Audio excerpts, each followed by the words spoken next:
পাড়ায় ঢুকলে ঠ্যাং খোঁড়া করে দেব বলেছে পাড়ার দাদারা। অন্য পাড়া দিয়ে যাচ্ছি তাই রঞ্জনা আমি আর আসবো না, এখানে রঞ্জনা আমি আর আসবো না। পাড়ায় ঢুকলে ঠ্যাং খোঁড়া করে দেব বলছে পাড়ার দাদারা। অন্য পাড়া দিয়ে যাচ্ছি তাই রঞ্জনা আমি আর আসবো না, আর এখানে রঞ্জনা আমি আর আসবো না।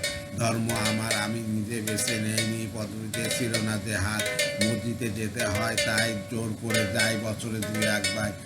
বাংলায় 70 পায় আমি এক্সামে, ভালো লাগে খেতে ভাত মাছ, গাঁজা সিগারেট আমি কোনোটাই ছুঁই না, পারি না চড়তে কোনো গাছ। চশমাটা খসে গেলে মুশকিলে পড়ি দাদা, আমি এখন নিজে স্কুলে পড়ি, কবজির জোরে আমি পারবো না হতে আমি রোমিও, তাই দুপুরবেলাতে ঘুমিও। আসতে হবে না আর বারান্দায় রঞ্জনা আমি আর আসবো না, এখানে রঞ্জনা আমি আর আসবো না। বুঝবো কি করে আমি তোমার ওই মেজো দাদা? শুধু যে তোমার দাদা নয়, আরও দাদাগিরি আছে, কবজির কারিগরি করে তার দিন কেটে যায়। তাও যদি বলতাম হিন্দু ছেলে আমি, মিলবিল কিংবা নেতায়, মিথ্যে কথা আমি বলতে যে পারি না, খাবার থেকে খেয়ে যায়। চশমাটা খসে গেলে মুশকিলে পড়ে দাদা, আমি এখন যে স্কুলে পড়ি, কবজির জোরে আমি পারবো না এখনো হতে আমি রোমিও, তাই দুপুরবেলাতে ঘুমিও। আসতে হবে না আর বারান্দায় রঞ্জনা আমি আর আসবো না, এখানে রঞ্জনা আমি আর আসবো না, রঞ্জনা আমি আর আসবো না, রঞ্জনা আমি